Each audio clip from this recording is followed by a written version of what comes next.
Oi pessoal, aqui é Marcelo Serrano e esse é mais um episódio do podcast Talviews. Antes de começar, eu deixo o convite para você que nos acompanha aqui seguir as nossas outras plataformas. A gente tem criado vários conteúdos complementares para o Instagram e todo o conteúdo produzido aqui no Research pela área macro fica disponível no nosso canal do Talviews no Telegram. Bom, a pauta da semana são as tarifas do Trump. A ideia do episódio de hoje é a gente comentar um pouco mais sobre o Liberation Day, o plano anunciado por Donald Trump e a estratégia adotada aí para tarifas de mais de 60 parceiros comerciais dos Estados Unidos. E a proposta aqui é a gente, além de entender o plano, tentar olhar reflexos para a economia americana, para as economias globais, em especial para o Brasil. E, falando setorialmente, a gente puxa um pouco a conversa para commodities, olhando aí com mais foco para esse segmento. E para nos ajudar com essas pautas, a gente conta com as participações do Bernardo Dutra, que é economista aqui na área macro do Itaú, e do Gustavo Troiano, que é analista de agribusiness, alimentos e bebidas no Research do Itaú BBA. Troiano, Bernardo, tudo bem? Bem-vindos. Tudo bem, Marcelo? Tudo certo, obrigado pelo convite. Valeu. Bom, Bernardo, para a gente começar, não é de hoje que a gente é bombardeado aí por esse news flow de tarifas, né? No comecinho do ano, você esteve aqui, a gente falou um pouco sobre o assunto, de maneira bem preliminar, né? A gente não tinha muita clareza sobre o que iria acontecer nesse campo das tarifas, mas o Liberation Day deu essa clareza, talvez, para a gente tentar traçar um cenário desses impactos. Então, para começar esse papo, eu queria perguntar qual foi a sua percepção inicial do anúncio. Então, acho que o bottom line é que foi bem mais forte do que o esperado, né? Eu lembro que naquele nosso papo a gente falou, não, a gente está esperando um Trump agressivo, principalmente contra a China e tal. Foi mais agressivo ainda, inclusive contra a China também. Nas nossas contas ali, a gente teve, pelos anúncios dessa semana, a gente teve um aumento da tarifa efetiva total de uns 17 pontos percentuais, só com os anúncios da tarifa de quarta-feira. E um total de aumento desde que o Trump assumiu de mais de 20 pontos, né? Um total de tarifa efetiva de 25%, vindo de 2,5% para Trump ali, né? Então, um aumento bem relevante, bem forte. Pelo que a gente viu de pesquisas ali, antes do anúncio, ao longo das últimas semanas, tinha uma expectativa de aumento de 10 pontos, né? Dos especialistas, economistas, mercado, etc. Com alguns com mais, outros com menos, mas o mercado querendo fazer uma discussão que o Trump podia negociar, etc., e não foi o caso, né? Então, acho que o principal é que ele foi bastante agressivo mesmo.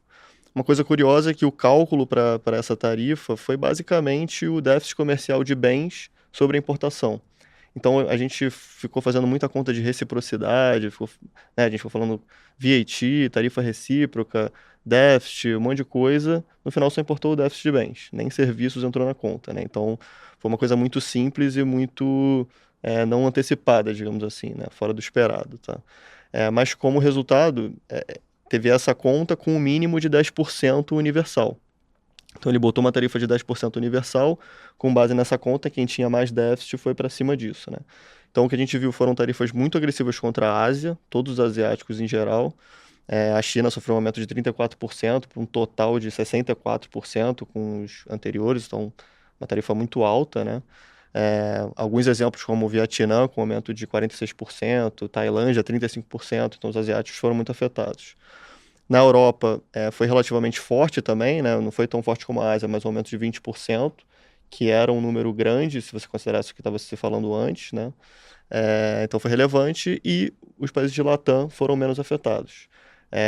Principalmente porque eles têm um déficit comercial menor ou superávit comercial com os Estados Unidos, que é o caso do Brasil, por exemplo. Então ficaram no piso de 10%, né? Mas o piso já foi algo relevante ali para o mercado, para você ajustar expectativas, falando, ó, não vai ser zero, não vão ter países com zero, não vai ter negociação para baixo de 10%, né? Então o mercado se ajustou a isso e tarifas muito fortes em alguns outros países. Então por isso que teve um risk-off, né? Fica a impressão que Latam foi poupado, mas no geral foi algo bem agressivo no mundo, tá? Perfeito. Troiano, como o Bernardo relembrou aqui, a balança comercial entre Brasil e Estados Unidos é superavitária para os americanos, o que dá um certo alívio a princípio, mas quando a gente olha para as nossas commodities aqui, talvez carne bovina seja um dos produtos mais relevantes para os Estados Unidos, então queria perguntar como você avalia o impacto das medidas para os segmentos que você acompanha em especial. Acho que é uma boa discussão aqui das empresas que a gente cobre, algumas baseadas no Brasil, as de proteína principalmente, tem bastante exportação para Estados Unidos. E hoje, até mais do que nos últimos anos, dado que houve uma mudança de mix das exportações de carne bovina, que antes ia muito para a China, ainda vai, mas agora a gente redirecionou bastante dessas exportações para os Estados Unidos e estava ajudando bastante, né, na rentabilidade dessas empresas agora no último ano. Então, sem dúvida, isso é um cenário onde poderia criar algum impasse. Agora, contanto que as tarifas sejam equilibradas entre o Brasil e os outros exportadores de carne bovina para os Estados Unidos, no limite a gente tem uma estabilidade nessa relatividade, né, das tarifas. Então, do jeito que foi anunciado, a Austrália também, né, entrando nas tarifas com um nível parecido de tarifas para carne bovina com o que a gente vê para o Brasil, no limite você vê um equilíbrio que deveria manter essa competição, né, essa competitividade que o Brasil tem na carne bovina para os Estados Unidos. A dúvida agora é se isso não pode criar um aumento de preços no mercado local lá nos Estados Unidos. E a gente também tem empresas que operam nos Estados Unidos, né? Então, como a gente tem visto, é, pode desbalancear um pouco, né, algumas relações de exportação para carne bovina, principalmente, e se tiver algum movimento retaliatório, como, né, o que a gente, né, viu hoje de China. Então, isso pode desbalancear algumas commodities, mas carne bovina eu destacaria como o principal. E aí, eventualmente, umas discussões de soja, né, que também poderiam entrar nessa discussão se tiver movimento retaliatório, o que a gente já viu hoje, talvez indo para frente outros movimentos também. Perfeito. E como é que fica o balanço de impactos positivos e negativos, aparentemente mais fortes, para a economia americana, Bernardo, se a gente colocar na conta esses movimentos de retaliação, como visto anúncio da China hoje, também aumento de custos, processo inflacionário, como que a economia americana vai responder a isso? Acho que tem uma ideia de tentativa de aumento de competitividade, renascimento da indústria americana, que é algo que é uma ideia do governo Trump, de membros do governo, acho que não é consenso nem dentro do governo, mas eles trouxeram essa ideia e não é muito consenso, e acho que é algo que seria mais para frente, com um pouco de dúvida de tamanho de efeito. Acho que o efeito imediato é um choque de oferta muito forte sobre a economia americana, possivelmente sobre a economia global, dependendo de retaliações, etc., que puxa muito a inflação para cima num primeiro momento, né? A gente pode falar de números mais à frente, mas a gente está falando de um choque calculado, estimado em torno de 200 bips para cima, 2 pontos percentuais para cima na inflação, que você acaba de forma imediata e numa magnitude bem parecida, puxando a economia para baixo via perda de poder de compra do consumidor. É um choque inflacionário muito forte, né? A economia real desacelera numa magnitude parecida. Então, você pode ir para crescimentos próximo de zero nos Estados Unidos, então aumenta essa discussão de recessão que o mercado tem colocado, tá? A retaliação e a resposta fiscal dos países, um contrapondo o outro, vai determinar qual é o efeito no PIB global, né? A gente deve ver uma desaceleração, se os Estados Unidos acelera, puxa essas economias para baixo. A gente viu a retaliação da China, o que indica que os países, né, asiáticos, China e talvez emergentes, acabam sendo afetados negativamente. Então a gente deve ver uma desaceleração econômica relevante, tá? Com um choque inflacionário, que a gente vai aprendendo se depois ele se ajusta a ser transitório ou não, tá? Boa. Toriano, pensando nas empresas brasileiras, principalmente na turma que está no teu universo de cobertura, quais seriam essas estratégias para mitigar os efeitos negativos desses anúncios e eventualmente até aproveitar oportunidades, considerando, enfim, os cenários aí de outras geografias? Nessa discussão de mitigação de risco, né, o que as empresas se utilizam bastante é da diversificação geográfica, né? Então, eu usava como exemplo uma JBS, né, que começou como uma empresa, né, concentrada no Brasil, hoje é mais uma empresa global do que brasileira no limite, né, dado o perfil de diversificação das plantas e dos segmentos em que eles operam. Então esse é um jeito, né, de você tentar mitigar essas mudanças, né, de origem e destino, né, que acontecem quando a gente tem as alterações nas tarifas.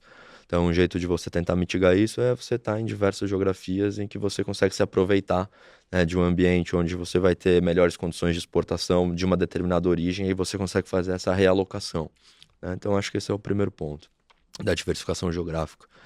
E o segundo, eu acho que é é o básico aqui de todas as commodities, mas todas as empresas são tomadoras de preço, né? Eles não têm tanto controle sobre o preço de venda quando se vende uma commodity, mas o que você controla é o teu custo, né? Então, um jeito de você tentar ficar alheio a essa discussão é otimizar, né, essa frente de custos aqui, para que caso haja algum ajuste, eles consigam ser os mais eficientes no sistema em que eles operam, né? Então, todas as empresas que a gente cobre, por definição, são, né, umas das maiores dos seus segmentos globalmente, e um dos motivos, acho que é esse foco contínuo em custos. Então, acho que é focar da porteira para dentro, diversificar geograficamente, aí com isso você consegue mitigar, né? Não necessariamente eliminar todos os riscos, mas reduzir um pouco essa volatilidade que a gente vê, como no caso do evento que a gente está discutindo agora. Boa. Bernardo, você chegou a trazer alguns números relacionados à inflação, mas tentando trazer mais números aqui para a conversa, como você projeta impactos aí nas projeções dos Estados Unidos, não só para a inflação, mas se a gente olhar também condição de política monetária, juros e, no limite, olhar também para a relação câmbio aí, dólar-real, ou fortalecimento ou enfraquecimento do dólar frente a outras moedas no geral também. Assim, falando de Estados Unidos, mundo e até um pouco de Brasil. Como eu comentei, a gente vai ter um choque bem relevante, né, inicial de inflação imediato, então a gente calcula estimativas preliminares, né, com base no... A gente ainda tem que ver se essas tarifas vão ser mais permanentes ou não, se vai ter negociação ou retaliação, né, para entender a continuidade do choque, mas a gente calcula que do que foi anunciado pode ter um choque ali de 200 bips ou 2 pontos percentuais para cima na inflação dos Estados Unidos, uma inflação que nos núcleos roda em torno de 2,5%, poderia chegar a 4,5%, 5%, então é um ritmo de inflação bem forte, né? Mas com uma desaceleração da atividade numa magnitude parecida. Então o PIB que ano passado foi 2,5%, estava rodando mais próximo de 2%, a gente estava projetando, se não tivesse um choque muito forte, algo entre 1,5% e 2% para esse ano, provavelmente iria para próximo de 0, tá? Se essas tarifas ficam de fato, né? Então você nota que é um choque muito inflacionário e negativo para a atividade. Como fica o Fed, por exemplo, nessa discussão, né? É bem complicado, assim. Os dois mandatos dele se distanciam da meta. Eu acho que um ponto importante para equilibrar, para compensar um pouco que o Fed tem que ficar de olho, é a expectativa de inflação, a desancoragem de expectativa. Se isso acontece, acaba prejudicando muito ele. Foi uma coisa que aconteceu na década de 70 e é algo que atrapalha o mandato de inflação mais do que da atividade. Mas considerando que você tem uma atividade mais fraca, o petróleo está caindo, as commodities de certa forma, contém essa expectativa de inflação controlada, o Fed falou na última reunião que ele vai olhar o choque de inflação como algo transitório e vai dar mais peso para a atividade. Então ele confirmou a expectativa de corte de juros que ele tinha para esse ano. Dada a tarifa, acho que o Fed continua pensando dessa forma. Ele vai pensar em cortar juros esse ano, mesmo com choque inflacionário. Vai ser uma coisa não trivial, né? Mas a expectativa é essa, o mercado está antecipando mais corte de juros até, tá? Para o mundo, acho que depende um pouco da magnitude de retaliação, continuidade do choque, etc., mas também é um PIB global mais fraco. Nos outros países você não retaliam tanto e tal, é mais atividade do que inflação até, né? E você pode ver uma queda de PIB, mas aceleração de PIB global de 1% se essas outras economias do mundo forem afetadas também, China e Europa principalmente, tá? Para o Brasil, eu acho que dá para dizer assim, que o Brasil foi poupado ou vencedor com muitas aspas, né? Menos prejudicado, acho que é a palavra certa, porque ele ficou no piso de 10% de tarifa, né?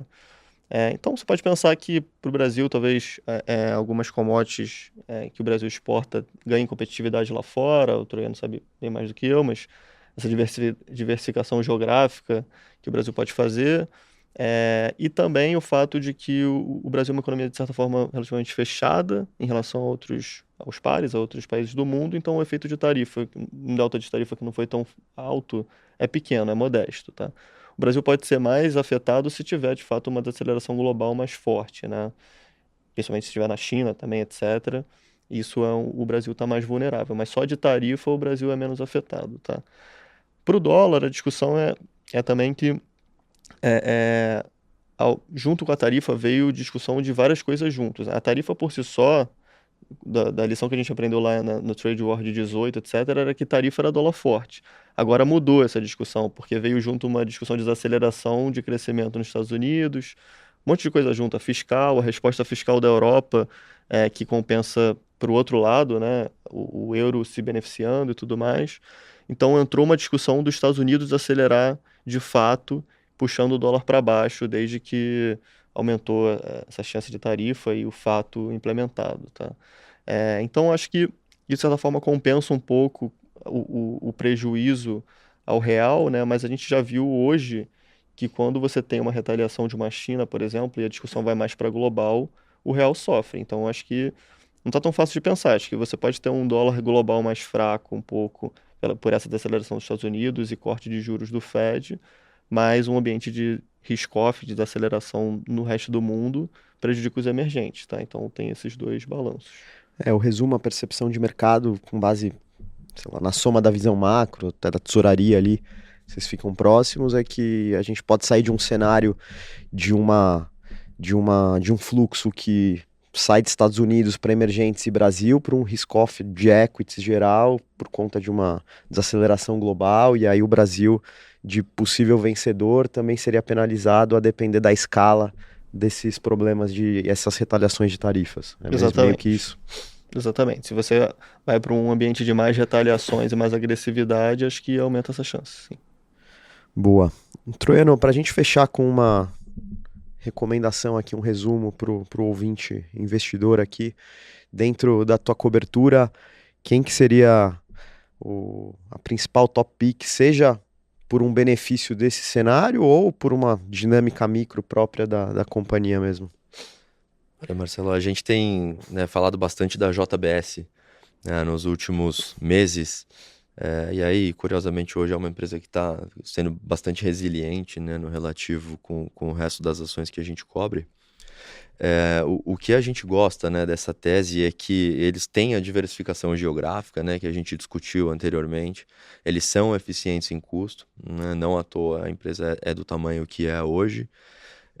E aí, junto com tudo isso, ainda tem uma discussão micro, né, de um processo de listagem nos Estados Unidos, que eles, né, estão no meio de um processo de tentativa de listagem que poderia trazer um novo patamar de múltiplo para a companhia, uma nova percepção de diversos fatores aqui, dado que a empresa está saindo do Brasil, basicamente, para virar uma empresa global, né? E aí isso seria um passo nessa direção. Então, com essa história micro, combinado com a diversificação geográfica, essa base resiliente, eu acho que a JBS acaba se destacando na nossa cobertura como uma das vencedoras aqui num cenário bastante desafiador e volátil, dado que a plataforma mitiga a volatilidade, né? Então, acho que é uma tese bastante interessante. E aí, no mais, acho que é super importante destacar também o perfil de consumo, né, dos produtos que eles vendem. É um consumo básico, né? Eles têm alguma, né, capacidade aqui de estabilização de demanda no limite, né? O pessoal vai continuar comendo, né? Então, acho que isso ajuda. Não é um consumo discricionário em que pode ter algum impacto no ambiente de desaceleração. Então, isso acaba destacando um pouco a categoria de empresas, né, de consumo não discricionário, e a JBS até daria para enquadrar nesse cenário. E outra empresa aqui, se você me permite, né, fazer um destaque também, é a própria SLC, que é uma fazenda, né? No limite, a gente exportador, basicamente, de soja e algodão para outros países, né? Em meio a essas retaliações aqui, talvez sobre espaço para o Brasil no trade global ganhar algum share, como a gente viu lá em 2018, né? O Brasil ganhando espaço nas exportações de soja para uma China, né? Dado que Estados Unidos é um exportador relevante para a China, se tiver, né, essas retaliações, talvez abra algum caminho para o Brasil pegar esse espaço de certa forma, talvez não na mesma magnitude com o que a gente viu em 2018, acho que o cenário é diferente, o Brasil já dominou grande parte desse espaço, mas ainda assim teria algum upside aqui para ser capturado no caso da SLC. E aí o segundo ponto da companhia é a própria base de ativos que eles têm, muitas fazendas, um ativo real, em meio a um cenário desafiador e incerto global.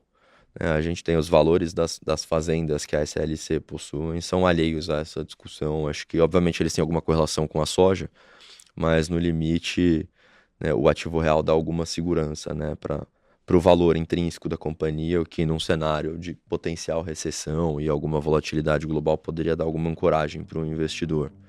Então a gente escolheria essas duas aqui que, né, se destacariam tanto no setor de alimentos e bebidas, que é o caso da JBS, e no ambiente agro, que é o caso da SLC. Bom, acho que a gente conseguiu trazer os principais resumos do Liberation Day, explicar as tarifas e também trazer uma recomendação de investimentos, concluindo um pouco a discussão desse cenário. Eu queria, antes de concluir o episódio, agradecer as participações do Troiano e do Bernardo aqui com a gente. Valeu. Valeu, pessoal. Obrigado pelo convite. Obrigado pelo convite. Até a próxima.